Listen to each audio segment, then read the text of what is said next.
Welcome, accomplices. This is an exciting day for me. I'm visiting with my friend Tracy Lebenzon, who creates these masterpieces for me and for other artists, painters and potters, and all kinds of creative people. And Tracy's in his studio, and I'll let him tell you exactly where that is. Lynda, hi, good morning. Thank you so much for having me on. And in answer to your question, I'm located 25 miles into the woods down by Mount Rainier in Washington State. And just as a brief note, the transmission lines run through telephone poles all the way mostly through the forest. And as a result of that, there's sometimes a little bit of a lag and sometimes, not rarely, but sometimes the signal drop out. It's the only downside to being in this area. And it gives me extensive opportunity to make the brushes, which is a good thing because it's a pretty involved process. And Hmm. how are you doing today? Tell us about where your studio is located. I'm doing very well, thanks, Tracy. I'm in the Okanagan Valley, a city called Kelowna. We have a beautiful lake running not far from my home. It's about a 10-minute walk, and I can be on the lake shore. So that Nice. inspires a lot of my paintings. Those that know me know that I'm a very loose, intuitive landscape painter. That's my preference. I do other things, but always fall back to the landscapes and the loose, intuitive, and that's where I just found that your brushes work um, work for, I call them workhorses, and especially my little 1.5 inch goat synthetic blend that I've had. I can't remember when I received this, Tracy, when I ordered it, but when I think I've mentioned to you before, when I opened the package, I was so excited, and the minute I had it in my hand, it was like you'd made it exactly for me, and uh, and I use this every day for well, I can do entire paintings with just this one little beauty. So, and I love that, you've got the beautiful natural part of the bamboo on it and the bristles. And I know you're going to tell us about these bristles, but the precision, and I've had this for years, and it still has that precision tip. I can create the finest details, and yet I can do big washes and create lovely textures as well. So that's my 2 cents worth. I used other brushes as well, and you've got a lot of brushes for watercolor artists, and I have a little selection of them here, and I think you've got some there. Maybe you can start off with telling us maybe what your inspiration is as well. Sure. Well, thank you. Well, my original inspiration came from my cousin Keith. Keith was the founder of Lebenzon paintbrushes back in the late 1970s. When I was just starting out in college, I had moved from Seattle to Portland to go to school, and he was a relative, of course, and one of the few people that was close-ish. I'm the youngest in my family, so in 2 generations, the span goes upwards of like 30 years between the oldest of the older generation. Keith was a mere 10 years older than me, and we had a lot of similar interests, art being one of the main ones. So he invited me over to his studio, and we hung out there for hours and had a great time together. And he told me about his history in art. He was a potter initially and then became a brush maker. He likes to tell a story where he held up a piece of bamboo, and then I don't have one in front of me right now, but he put something that looked vaguely like a paint bristle in it. And it's just like, Eureka, I discovered this thing.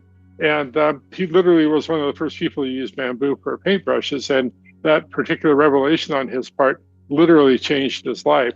And he, for 20 plus years,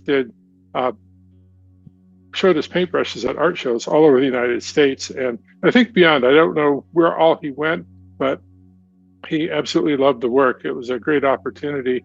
And that was back when I was just starting in school. And of course, it's a long time between there and when I picked up being a brush maker. But I thought it was just a fabulous way to make a living. And it was a really major change for me. After I finished school, I spent a good long time being a technical consultant for computers and computer networks, which I loved every minute of. But honestly, you do something for 30 years, it really is time to move on to something else. And I had made a few bucks during the time, so I was able to subsidize the work. As you know, as an artist, it takes a lot of work to be able to do what we're doing right now, which is to be able to have a conversation with somebody. You have years of working as a painter and dozens of shows behind you and a lot of experience interacting with people and gaining wide approval along the way. And my story is very similar. And there's nothing more unnerving than like the first show that you go to where you make all this stuff, you have to do all the work ahead of time, and you just hope that it works out really well. Mm-hmm. And so anyway, that was the major influence, and it was success right from the very beginning. I remember at the very first show I did, which is at the Seattle Folklight Festival, somebody came up to me and said, "You really need to do this show. It's called the NCICA show." And I said, "The N what show?" And so it's this international pottery show that they have in a different place every year. And I bring 300 to 400 brushes with me at an average show because you never know what people are going to be interested in. Mm-hmm. And the NCICA show is a 3-day show, and I literally sold everything. I was lucky it was in Portland, which is just a short drive away. Yeah. I sold everything I brought with me and got orders for, I don't remember how many more. I went, wow, this is just unbelievable. Who knew, you know? And but it's exactly what my cousin did for many years before then. And so I immediately from the outset broadened my offerings. I used to offer maybe, I don't remember, let's say 8, 10 different types of brushes. Each brush I've always offered in bristle lengths from about 3/4 of an inch up to 2, 3, 4 inches or longer in some cases.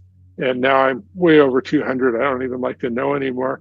Oftentimes people will say, "Can you make this for me?" And if it's interesting to me, I will make it. And then lo and behold, then you have to start stocking it and carrying it. So I'm kind of overly indulgent in that way. But if it helps the customers, and it helps me, so that's a win-win type of thing. The goat and synthetic blend was one of my earlier. When I first started out, I had a pure goat hair brush, which I don't have, and also the synthetic part is what I call my synthetic sable. And what I do with these things is I blend about 90% goat hair, and the rest is the synthetic sable. The synthetic sable, as you can see, is a little bit longer. Mm-hmm. And so the combination of that, it's uniformly blended, it produces a really super fine point. And so it works not like two brushes at once, but like a blended brush. Goat hair is the most popular the world over because it holds hair.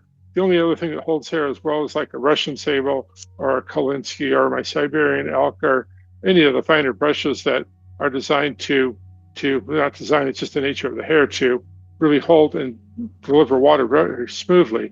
And goat hair is the most popular because it's relatively inexpensive. And so when I was initially looking, I was looking for really high quality materials because you get out of things what you get into them. It's the basic rule of synergy. And so I found a line of goat hair that was actually intended to be for makeup brushes. And it was what's called double dressed, meaning it's very thoroughly cleaned 2 times and then cut very uniform for the purposes of makeup brushes. And then I had that, and I was just offering goat hair brushes. And then from a manufacturer of bristle material that I came across, they had the synthetic sable.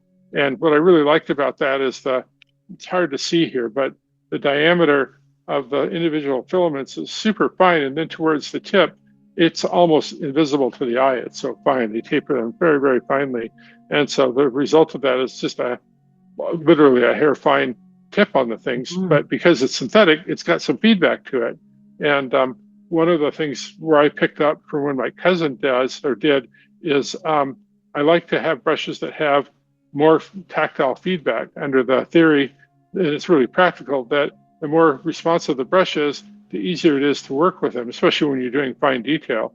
If you work with a Russian sable, as example, you simply have to know where the tip is because you get nothing back from it. It's super, super fine hair, and so there's no resistance to it. And so some people just have that mechanical skill. You probably do. Nothing else than by years of practice at it. But the goat and synthetic blend both delivers like the best sables, and it also has a far, far better tactile feedback than any of the traditional sables around there because it's a synthetic bristle, and so it's just springier. Yeah. And so after, I think it was 2 or 3 shows, it occurred to me, kind of like the moment I described Keith, if I do this and this, it will be that much nicer. And so I started to blend them. Boy, that's a story unto itself. I won't go into it too much, but you'd be amazed at how difficult it is to blend two types of materials that are literally the diameter of hair together and have them Mm-hmm. actually stay in the same general direction that you want them. So that was something that took a lot of experimentation and a lot of research. But anyway, after I got the first batch made, I said, I need to find somebody that can help me with this. And so I was able to do that. And so that was the birth of the goat and synthetic blend. And it, from the day I first offered it at shows, has and still is by far the most popular. My second most popular, ironically, is the synthetic sable that I offer, because it's not as good as a sable, I'll admit it freely, but it has better feedback and it's almost as good. A lot of watercolor has starches in it, and it's designed both to make the paint a little bit more sticky so it sticks to the material better, and also more viscous so it's easier to work with. And with the thing about synthetic bristles is that they don't hold water as well. They release it as well as natural hair, almost as well. These are all etched, so that they actually have a little scribe on them that helps to control the release of it. And anyway, the longer version of it is that it by the time you make the material a little bit more sticky, the difference between a natural hairbrush and a synthetic brush just goes way, way down. That's why people that work with like heavy body and acrylics, in the past, they would work with, let's say like a boar hair, which I offer. And then a lot of them have gone just to the stiffer acrylics because the difference is slight. The main difference is that a boar hair has a lot more character in the bristles of it than a synthetic does. Synthetics are highly uniform. And I'm looking around to see if I have any others on my desk, but I really don't right now. And whereas natural hair, because natural hair is all slightly corkscrewed, and so that gives it a little bit of a texture. And when you paint, it'll give you just a little bit of a jagged edge, which may not even seem jagged, but it allows it to be like, let's say with a pony hair, a really soft material.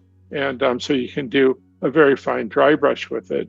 And also, just for completeness with pony hair, it's one of the few that, for those that have a really fast hand, it's able to keep up with a faster hand. I'm just trying to find my pony hair brush here so that I could, there it is.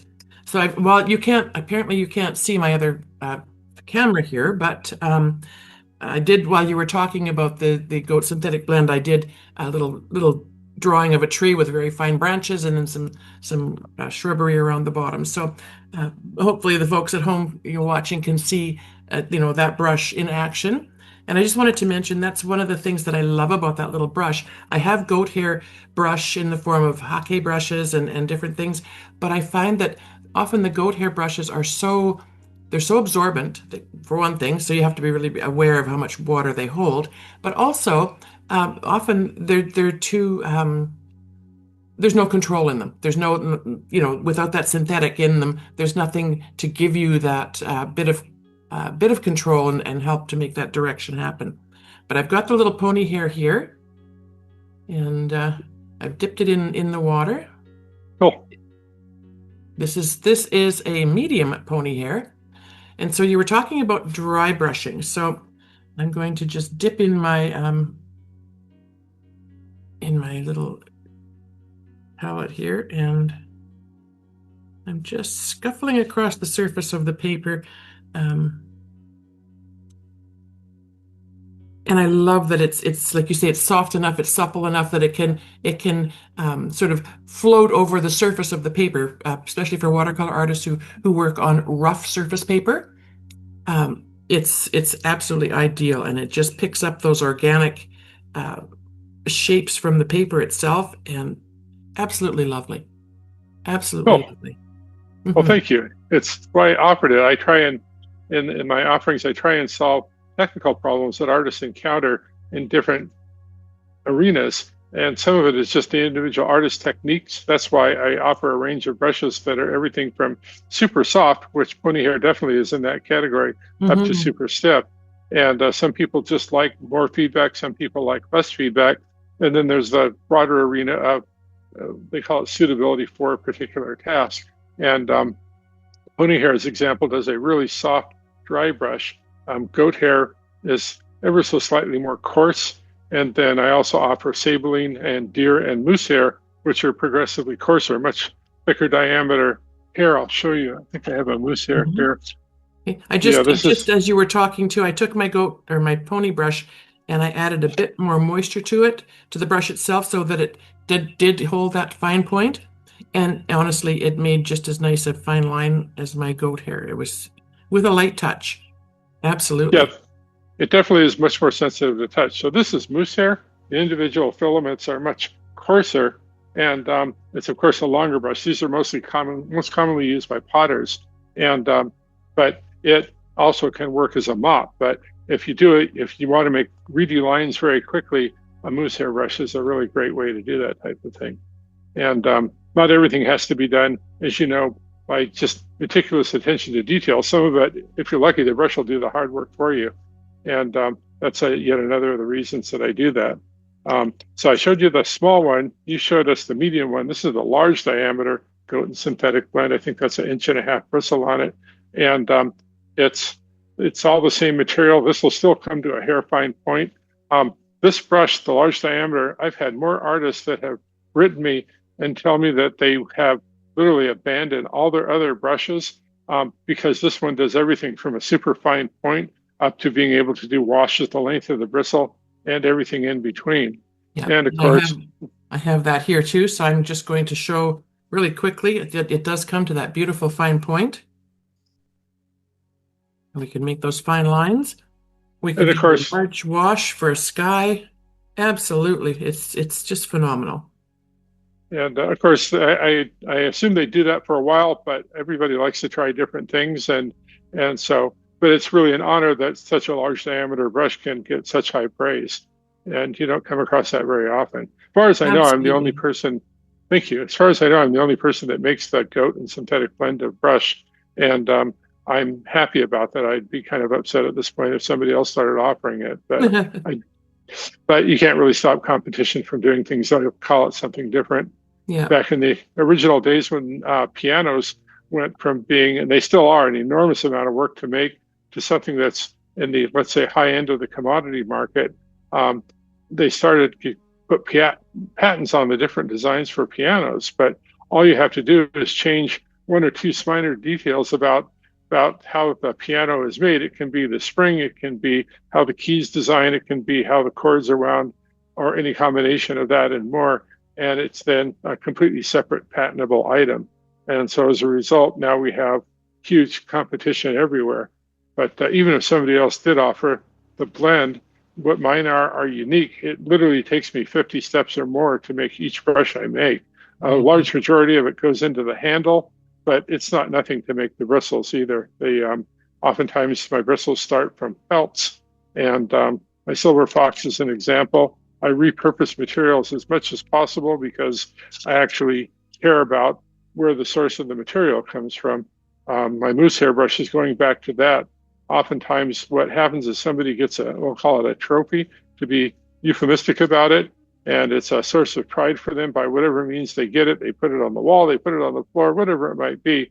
Sooner or later, most things over generations will end up in a closet, and then there are these things called estate sales.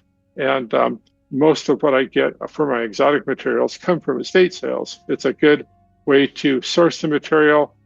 Doesn't always show up in good shape. I buy a percentage of what I get I can't use because it was in a smoker's house or it Mhm. was treated in some odd way, or I don't know what the history of them are. I can't really control what happens to them before they come into my hands, but I generally like to buy things that have been owned before and well taken care of.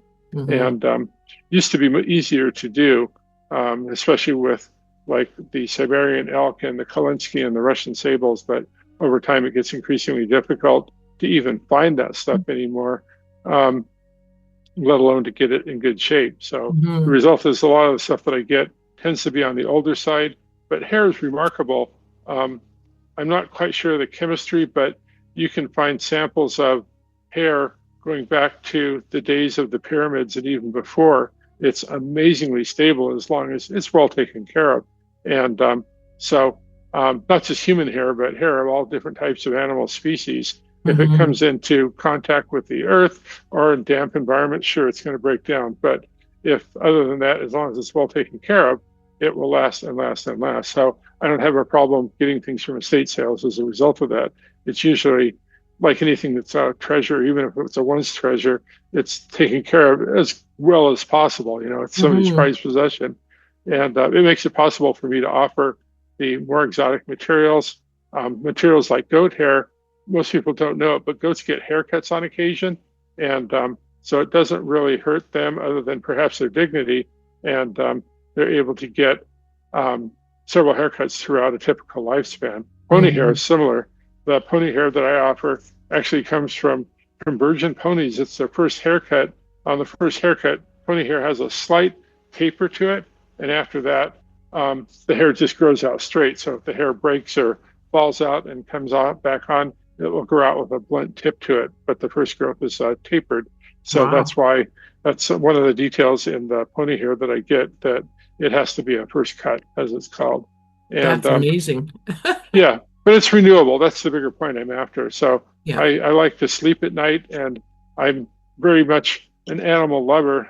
Here in the mountains, on a daily basis, I provide food for probably, oh, I would hate to even put a number on it this time of year because it's so cold out. I will see 30 to 40 birds every morning at my house, and they like to eat.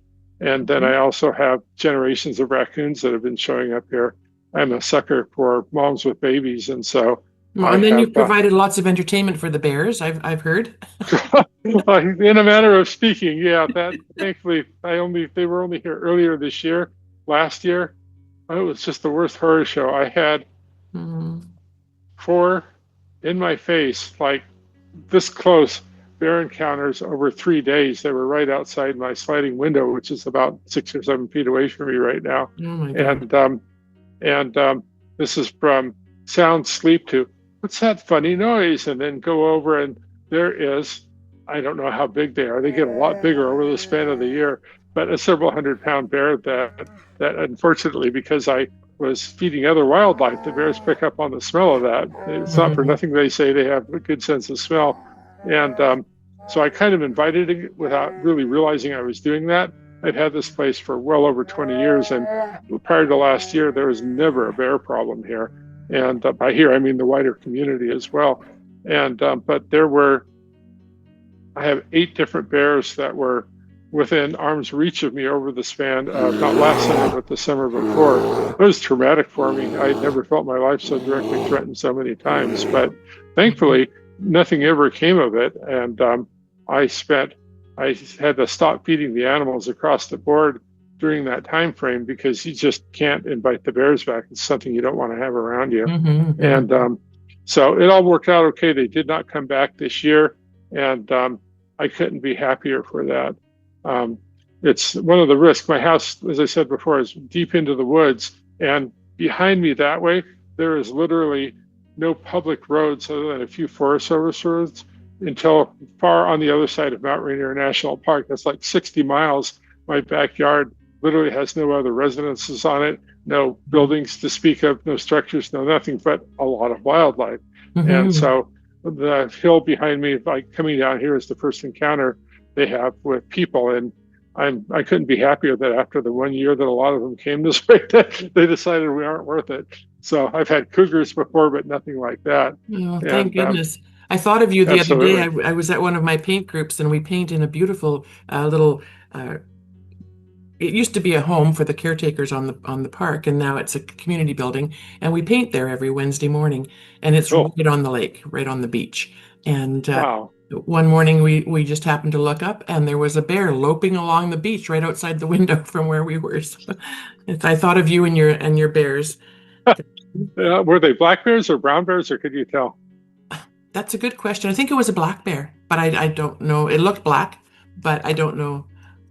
That the main difference is brown bears have a really big hump between their shoulder blades, but a black bear can have a similar but smaller hump. In the moment, it's really hard to go, is that this or that?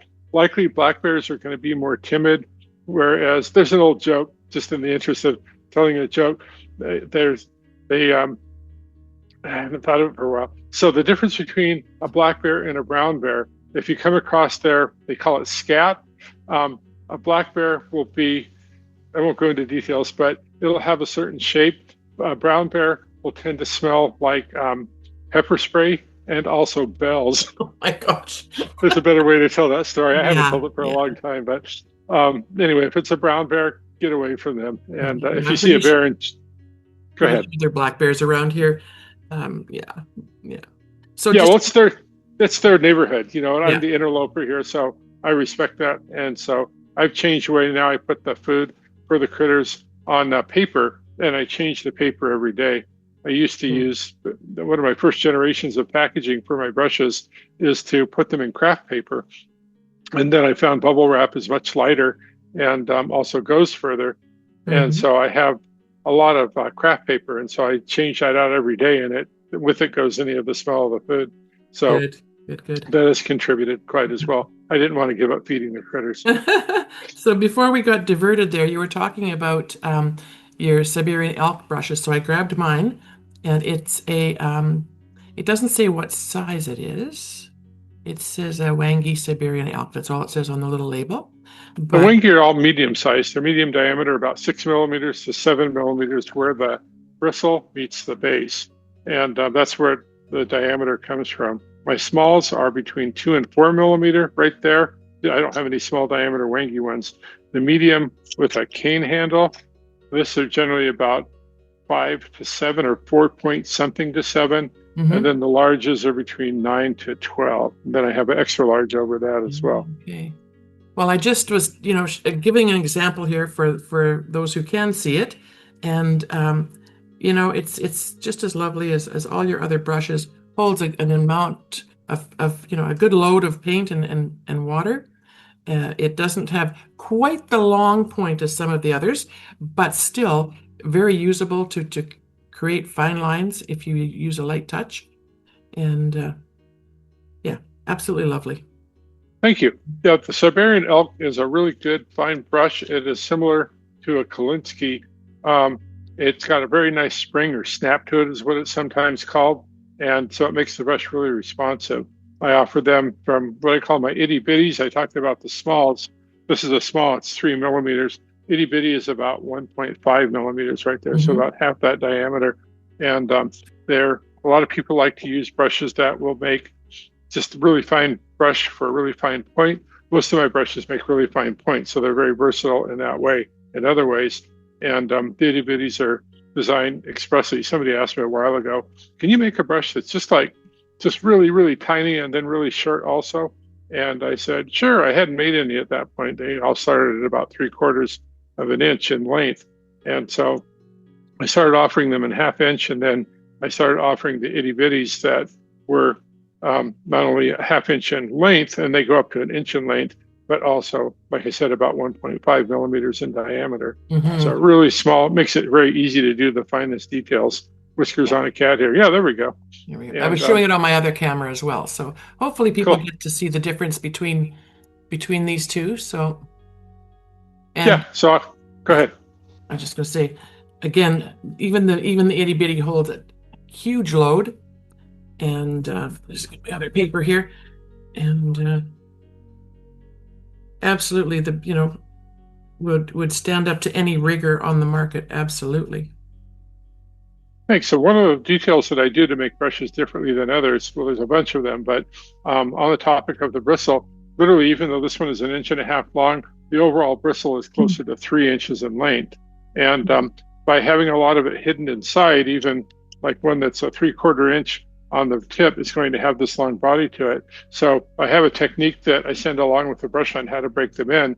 The short version is you can put it in a glass or under running water, let it run for 15, 20 seconds. It will allow the brush to saturate, then add color and go from there. And the end result is that the brushes go 2, 3, 4, or 5 times what any other comparable brush does.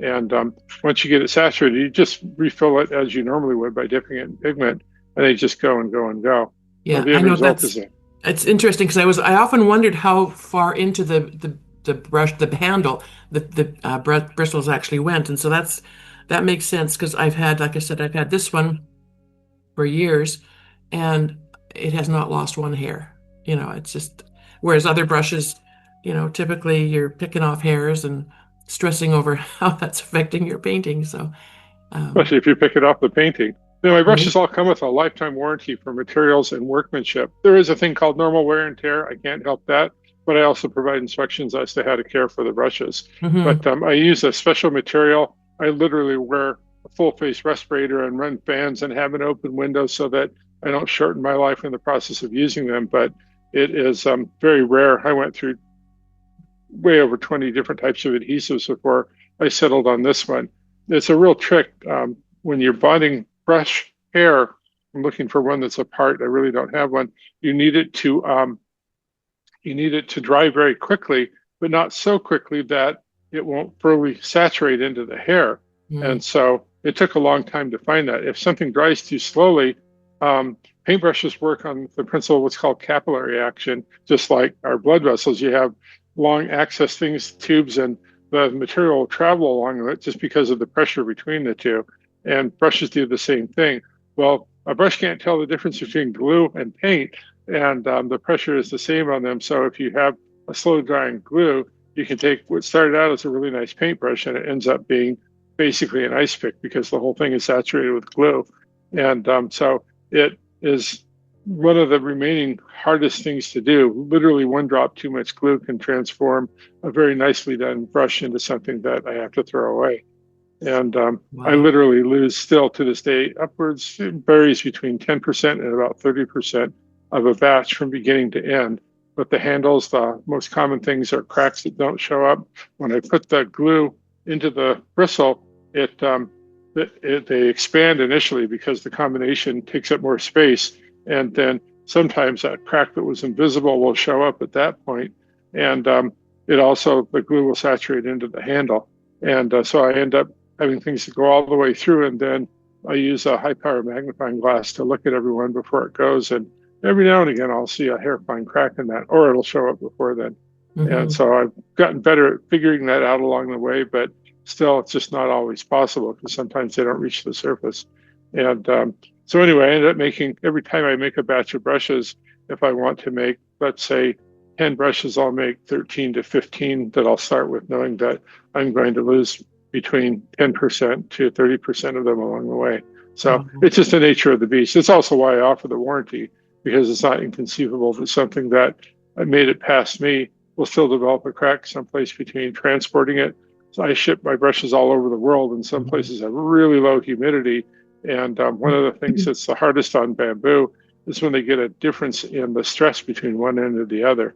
And that can make one end shrink or expand, and the other can't catch up with it that quickly. So that can be a problem. It still only happens. There's probably not, some years it doesn't happen at all. Sometimes 1 to 3 times during the year, I'll get a brush back because it's developed a crack or has some other flaw in it. It happens. It's the first rule in life. And so it's one of the reasons that I offer the warranty I do.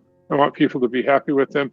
If they take care of it, and it's not hard to do, you just have to clean it, always dry it with the bristle going downhill. Once it's dry, stand it on its end like everybody else does. But if you just do your part to keep it clean, it will last literally 20, 30 years, something like that. Mm-hmm. And there is normal wear and tear. Every couple of years, I get something back. It always seems to be the large ones. And people will use these things like they're scrubbing tools sometimes, and you can see that the bristles are literally torn apart. And they will say, "Hey, this thing didn't last long," and you can see they never have been cleaned at all. And that's a very different creature. That's not my responsibility. If somebody doesn't want to clean their brush, but if you Yeah, do it, go ahead. I'm I sorry. always tell everyone that I can that my brushes they're a part of my team. They're precious to me, and I treat them like they are precious because And they do a big job, in the grand scheme of things here. not only that, you get comfortable working with them. And so the combination of the material I use, which is very long lived, the fact that it doesn't have a ferrule on it, we all know the paperclip thing where you bend something repeatedly Hmm. because you bend it in the exact same space. It puts a lot of wear on that space. Before too long, it breaks. That's part of what a ferrule does. A ferrule usually, it's called an interface between the brush handle and the brush bristle. So it's clamped on here, and it also is glued and clamped at the other end. Well, at the other end, it causes the brush bristle to bend at the exact same space, and that's part of the reason that the brushes fall apart. The other part is that they don't want quality. it's a funny thing about brushes. A lot of things, fewer things today, but a lot of things put a real emphasis on quality. Look at a pair of Levi's as example. They are designed to last years and years and years of daily use. And it's a very well-made thing. And brushes are the other side of it. The clamp that you put on a wood handle, well, wood breathes. During the winter months, it will gain moisture. During the summer months, it will dry out. And also, if you completely saturate the brush, the same thing. It'll absorb the water and expand. Well, that clamp will loosen up over time, guaranteed. And so between the not good glue, putting the pressure on the bristle, the not good idea of clamping it, ideally they would clamp it and run something through it if you want a solid fit, but they don't do that because cost. And I found a way to engineer around that entirely. This is a wangi handle. It's actually a running root. Most of the bamboo I get, I put in ads in my area Craigslist, and I offer to clean up people's gardens. And it's a longer story, but the short version of it is the ideal garden hasn't been touched in 10 years. It's 10, 15 feet long, something like that.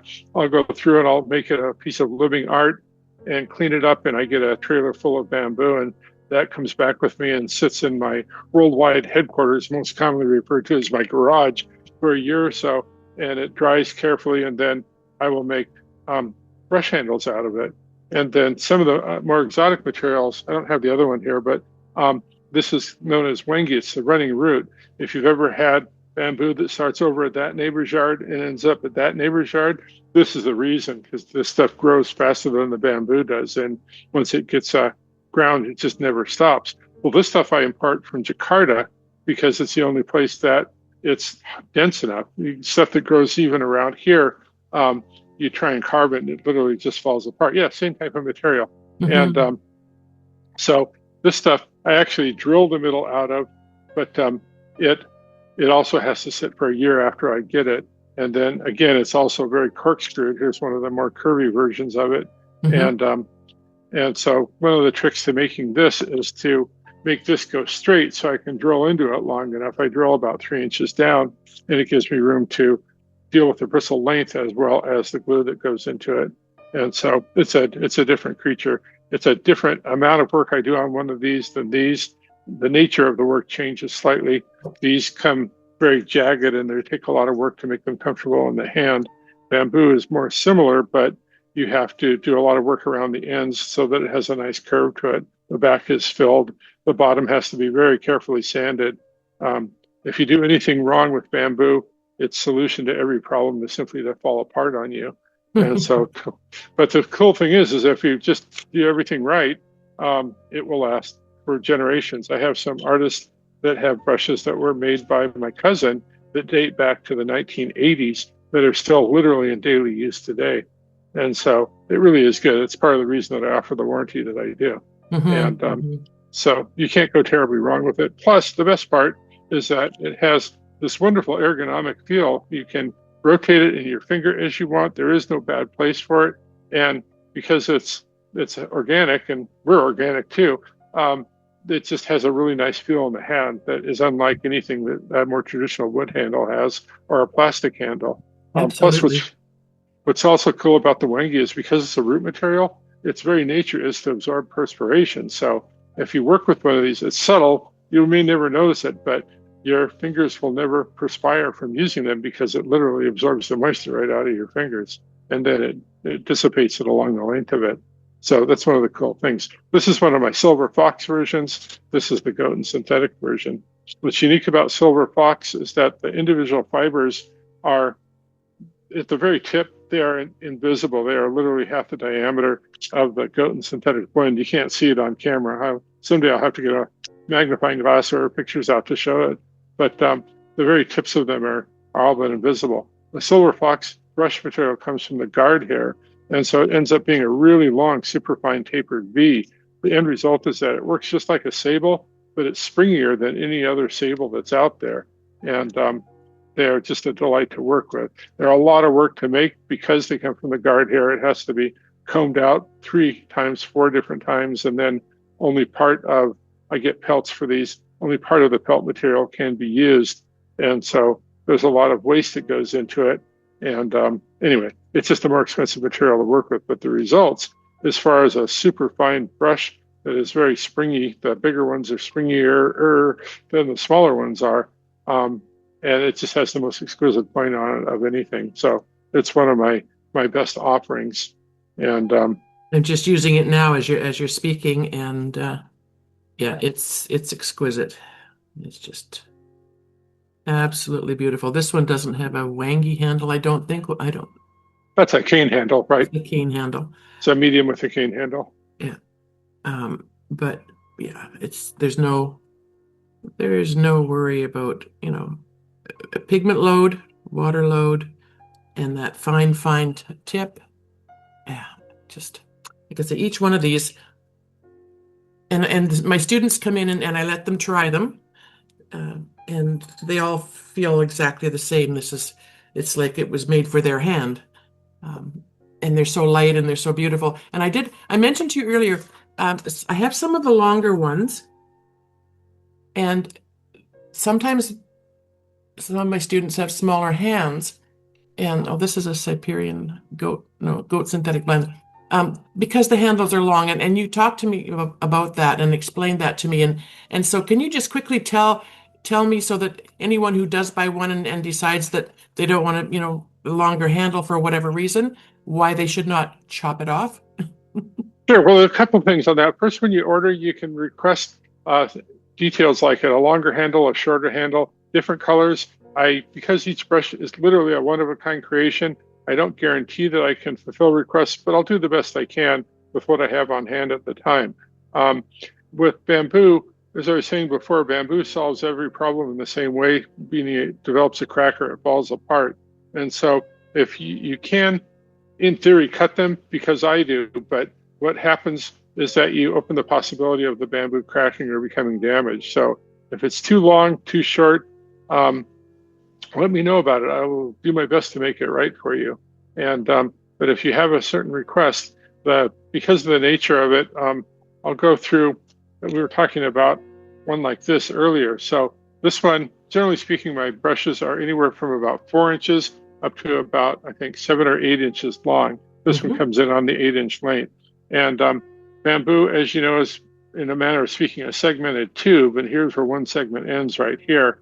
And then right here, you don't see it because I cut it off, but that's where the other segment is. If the space between the segment and here gets too short, the bamboo has a greater chance of cracking. Not to say that it will, but it sometimes happens. It's harder to detect if that's the case. So if something is too long and you cut it off, you don't want to cut it off too close to the segment. You can cut it off on this side of it, but if you just leave a little bit of it, it's more likely the stresses that exist right between there and there, I should do it that way, sorry, between there and there, is what can cause problems. But rather than even opening the door to that, if that happens and it's too long, tell me about it when you get it, and then I'll arrange to replace it. And unreasonable shipping is really expensive, so it's better to let me know before then. I just can't, literally, if somebody buys a brush and I have to ship it and then pay to return it and then pay to ship it again, it's just flat out not worth it. I can't be in business to throw away money for whimsy like that. I have an express disclaimer that for aesthetic reasons, I don't typically allow returns or exchanges. But if you're willing to pay the shipping on it, I'm willing to work it out for you.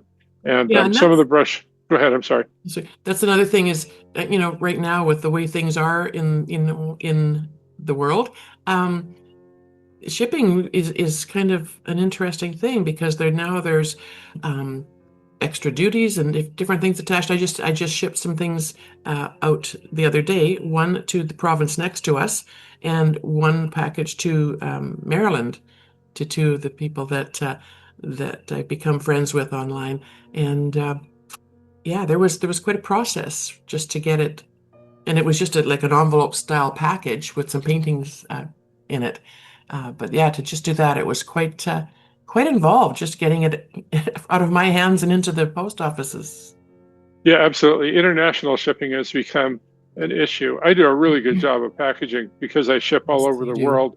Last time I checked, I was in the 60 nation area for the places I sent. Just in the last month, I added, let me think for a second, Norway and Finland and South Korea to the list of nations where I send things to. I think it's really cool. I'm really honored that people from thousands of miles away are interested to buy the brushes. And I had to, I hate to drop into politics. I'm a highly political creature, but I don't like to bring that into the online part of it. But due to the latest administration, there were a lot of changes to shipping. And so I changed up my packaging.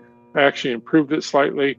And I used to send things priority for, it's not nothing. I have to cover my time and my costs when I'm shipping.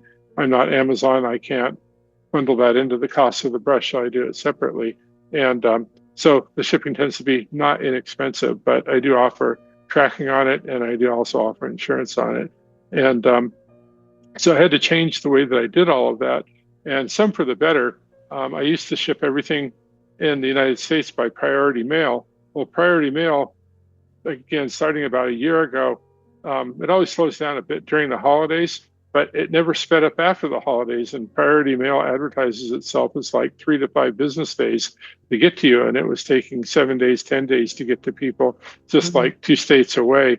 And it never got fixed. So I changed it, and they also raised the prices substantially for it. So I changed it to what's called Ground Advantage, which is, it's not priority shipping, but it's as fast as priority mail used to be. And then I also offer for not much more shipping by UPS, which is like 3 days on average, 2 days to 3 business days. Mm-hmm. And then for international, I do much the same. I have Ground Advantage, which is 2 to 3 weeks delivery time, closer to 3 weeks this time of year. And pardon me. And also I use either UPS or FedEx for international shipping for 7 to 10 day delivery time. That's not the time between order and delivery. It's the order between shipping and delivery. So it's I've gone with more cost efficient, call it less expensive options in some cases. In some cases, it's a little bit more, but it actually gets there in the time frame it says it does. Mm-hmm. And so, yeah, in addition to the complexities and added cost, unfortunately, USPS and some of what was formerly their faster shipping, it isn't even faster anymore. It's just more expensive. So very frustrating on a number of fronts. Yeah. And I guess the United States government is backing off on some of the tariffs and other things they're doing because, surprise, people don't like having that surcharge thrown at them. Yeah. And anyway, I'll walk away from the topic at that point. Yeah. Well, and I just, as you're telling me all of these amazing things that you do, I'm reminded, and then I want to remind our accomplices that, being an artisan is more than just putting some brushes together or putting some paint on a paper. You have to be a scientist, an architect, an engineer, a logistics person, not to mention the paperwork. You put out a monthly newsletter that is so amazing and thorough, and you put links in there to artists who are using your products so people can use them. And thank you for the shout outs on those. I do appreciate that. So it's to me, to have one of these in my hand, it reminds me every time I pick it up just how much goes into it. And not only that, but the heart, not just the mental stuff that makes all the things tick, but the heart that goes into it to know that you care about every bristle and every piece that goes into this, so that each artist, no matter whether they're a watercolor painter, an acrylic painter, an oil, a potter, whatever they want to use your material, your brushes for, they're going to have the best experience possible. And that's so amazing to me. And well, thank you. It comes out in the brushes. Like there's sort of a living, a vibe to them. And every time I talk to you, it even feels stronger. And I learn more about what you put into the things that you do on a daily basis, so that the rest of us can benefit. And boy, I sure appreciate that. Well, thanks. It's a passion for me. I really enjoy the work. In one of my recent newsletters, I am a lifetime learner. I am what I refer to myself as a knowledge junkie. And probably the last 2 years, I started to study psychology. I started to study psychology when I was first starting college back in the late 1970s. And at that time, basically psychology was a manner of treating people with serious disorders. And since then, there's been a huge revolution in how psychology can not only help people with problems, but it can help people have better, happier lives or flourish. One of the fields that does this is a field called flow, and I mentioned it a couple of newsletters ago. And flow is what happens to you when you are painting, when you're doing something that involves your concentration, and it takes you away from any type of other random thoughts. Oh, my kids we need this, and I want to do this, and all that stuff goes away, and it's replaced by just concentration on the moment that you're doing. And I get a lot of that. In fact, I came across this book only like maybe 2 or 3 months ago. Since then, I've read 4 or 5. I'm on my 5th book on the topic of what's called flow. A person named, it's the funniest name, but it's really cool. It's Mihai Csikszentmihalyi. It's Hungarian. I don't know what the translation might be, but he's not the first person to come across the concept of flow. Of course, it's been happening through all of humanity, but he's the first person to have put it together as a concept and show you how to get into that state and how to. There's some people that literally, and I found out after reading the book, I'm one of them, that literally will arrange their life so that they can spend as much time in flow as they do. I got that enjoyment out of working in IT. I got that work out of doing what I was doing when I was working in academia. I certainly get it from psychology. And one of the things that I get it from making the brush bristles also, but in making the handles, it's one of the most fun things because you're focused right on what you're doing, and it all happens in real time. And the end result, you can see it take place right before your eyes. It's just like painting. It's not just a creative process, but it's a very focused process where you are refining and refining and refining. And it's built into painting in a big way because at first it's a struggle to learn. It takes concentration.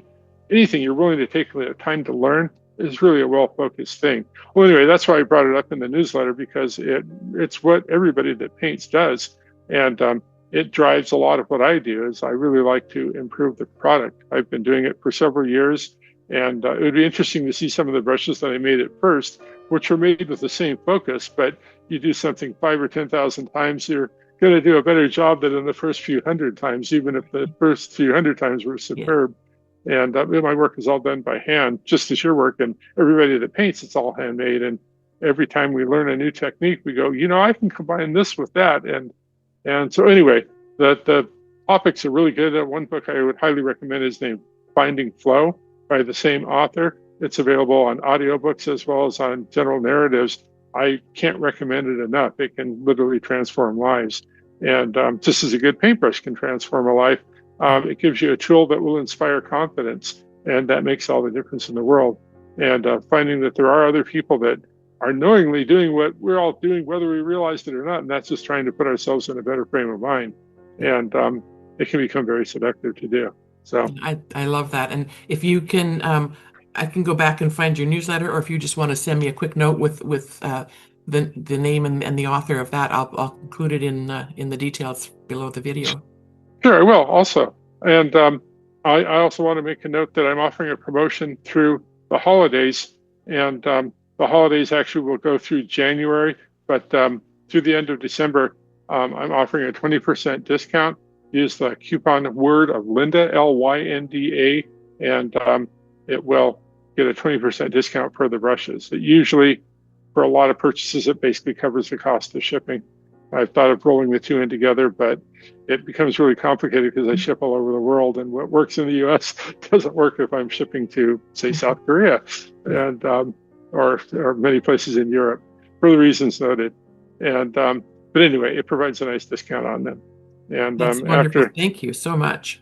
Sure, I've been trying to avoid doing what everybody else in the world is doing, which is raising my prices, but just in the interest of being able to stay in business, I will be doing that after the first of the year. And I hate it. It's a long story, but as a small business, you have to do what you can to stay competitive. And I always get back into the corner, like if I don't, I'm literally subsidizing doing this type of thing. And it's just increasingly hard to do. Used to be easier, but well, anyhow. It definitely is worth it. And like I say, even one brush, like you say, your large goat synthetic blend can do wonders. As a starting out painter, probably the best choice ever. With more experience, like I say, I wouldn't be without my little medium goat with a 5-inch handle. It has taken me through through my watercolor journey for years and helped me evolve as a painter. Um, so I just, like I said, one or two brushes. If that's what what you can afford, you don't need to buy a dozen. It would be great if you did, but start with one and see what a game changer that will be. And I think anybody who does will certainly appreciate the value that they get in your brushes and in the prices that you offer and the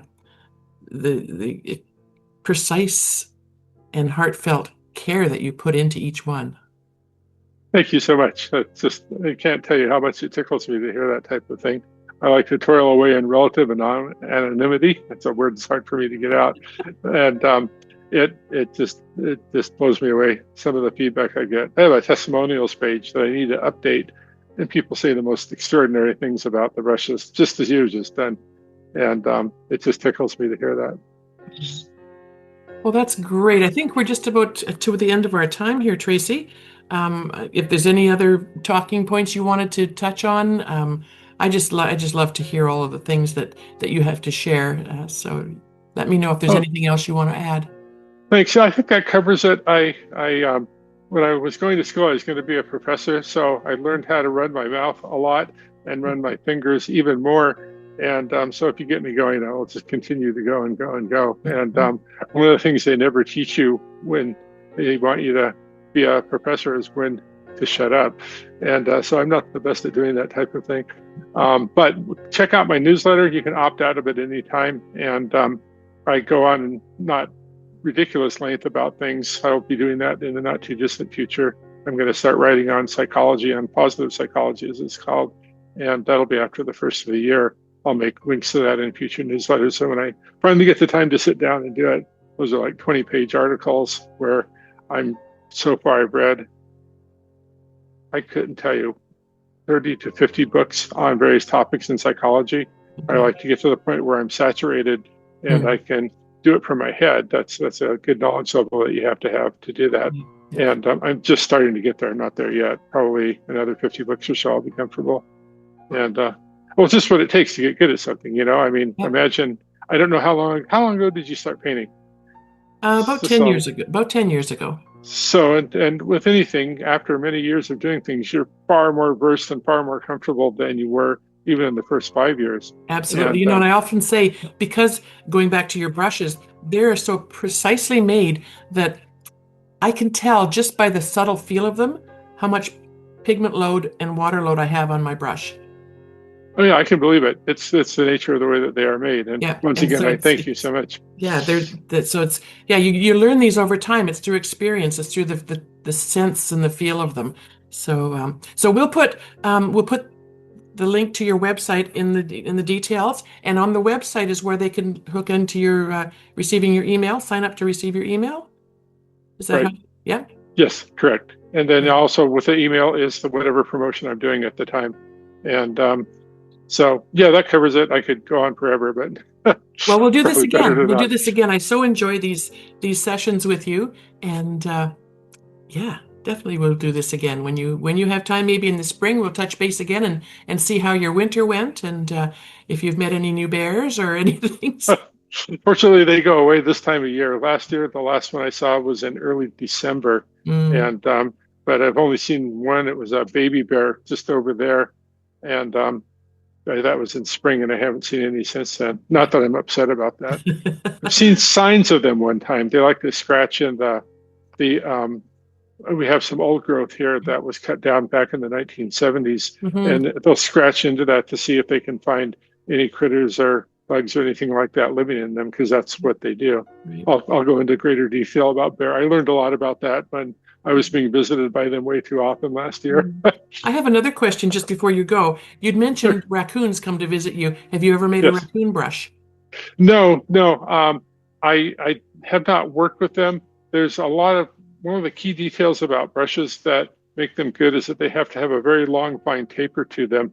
And I I don't participate in the collection of the pelts. Number one, I would have mixed feelings about working with raccoons and then feeding them out on the deck. It just wouldn't go well. It's just not in my heart to do that kind of thing. And So I haven't. They may make good brushes. I don't know. I don't know of anybody that does that. A lot of the bristle types that I make for the natural hair brushes came from what my cousin did. He was one of the best brush makers on the planet, and I figured he had a 20-year go at it. He had every opportunity in the world, and I kind of picked up where he left off. And then the newer technology, the newer synthetic brushes are made of a material called Taclon.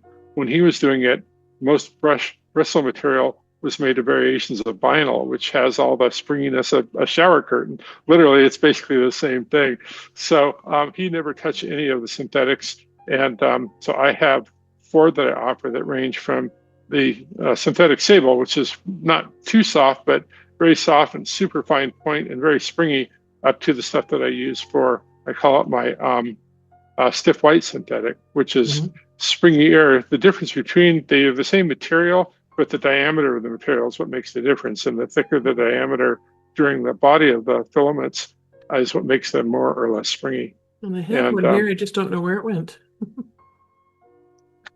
So, and I make four of them. There's the synthetic sable, there's the brown This synthetic. is a soft white, it says.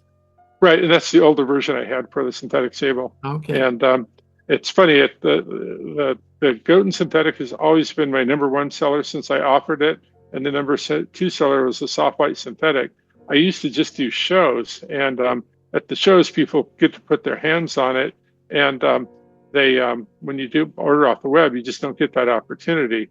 So what I did is I renamed them from soft white synthetic to synthetic sable, and just like that, they went back to being my number two seller.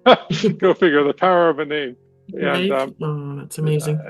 I may have another one that's a brown synthetic. It's a little bit springy-er, does just as nice of a tip as the synthetic sable does. Then the orange synthetic, which is springy-er, doesn't produce as nice of a tip unless it's a really small diameter. My itty-bitty orange synthetic, that's one of the few that I offer. It's the only synthetic I offer for an itty-bitty series. And then the stiff white synthetic is the go-to for like acrylics. Heavy body acrylics are more viscous. There are some watercolors that are really viscous too. They're pretty rare, but it's anything that's a more dense and a more viscous paint that really comes into its own on. If you work with oils, if you work with heavy body acrylics, some of the inks are very viscous also. So it's good for that. And then also some people, even if they work with watercolors, they just want a springier brush. The brush largely doesn't care what it does. The body of one brush is more similar than not to the body of another brush when it's a loaded paintbrush. And so, but what makes a brush easier to work with if it has just the right feedback. When I used to do shows, it was easy. I could watch somebody work and say, try this one. You can tell in seconds just by looking at it. And they love them across the board, but it's harder to do when we're working with this type of format. I wish I could come up with a good solution for that. And if I ever launch my own YouTube page, I have something in mind for doing that, but I'll get there if I ever get there. It would take a whole studio to do it, right? Well, I just do mine. Lorenz comes and shoots my videos for me, and I'm just in my little home studio, decommissioned suite downstairs, and so I have a sink, I have a fridge if I need it. But yeah, we do what works for us, and I think as long as we're creating, and people, I just wanted to add this, people who tell me that they don't have a creative bone in their body, I firmly believe that as long as you're putting thought to something, you're creating, and you're a creative, and you should celebrate that. I think that's an amazing thing that, an ability that we have as human beings. So. Oh, absolutely. The willingness to try is everything. And the thing is, a lot of people, painting for some reason, a lot of people are intimidated by it. And the goal is to be able to try something once and knock out a Rembrandt. It's never going to happen. I mean, there's that one in a million that can do that type of thing. They're just wired that way. But for most of us, it takes some practice. But good guidance by somebody such as yourself and good tools. You don't have to have my brushes. They're not the end all be all. You can get good brushes without mine. What mine are really good brushes. They're comfortable to work with. They are a point of delight for anybody that has them. Nobody's ever unhappy about them, but you don't have to have them. What's really important is just the willingness to try and then say, okay, I did this right. I did this right. What can I do next time to improve it?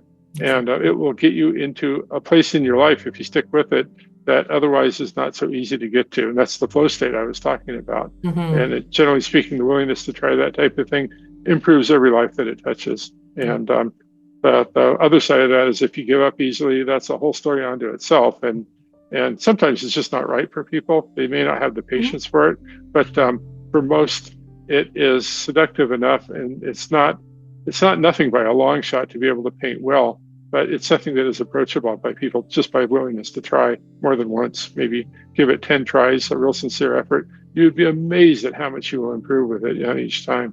And Absolutely. so Absolutely. Well, I'm so happy to have spent this morning with you, Tracy. Thank you for heading out to your workshop in the throes of winter. I don't know what it's like there. It's not too snowy or wet here yet, but it's coming. And I just so appreciate this time. And like I said, I would love to do this again, maybe in the spring. I look forward to any opportunity. Yeah, it was about 10 degrees below freezing here this morning, and the birds, when it gets cold, I give them extra food because it's really hard for them to find anything on their own this time of year. Yeah. That they're my morning friends as a rule. Oh, In one of the rooms in back, I have a skylight, and they have figured out that if I'm back there, if they wrap their beaks on the skylight, I become the automatic food dispenser for them. It's the funniest thing. They're very oh, intelligent creatures. They I never love cease to that. amaze I with that. love that. That's great. Well, thank you. Enjoy the rest of your day, whatever that holds. And yeah, I'll look forward to to spending more time with your brushes. I'm hoping the winter will allow me more time at my desk here or my table. And yeah, we'll definitely do this again. Thanks so much, Tracy. Lynda, thank you so much. It's really an honor to get to spend time with you. I can't tell you how much I appreciate it. Awesome. Terrific. All right, signing off. Thank you. Take care. Thanks. Okay, bye-bye.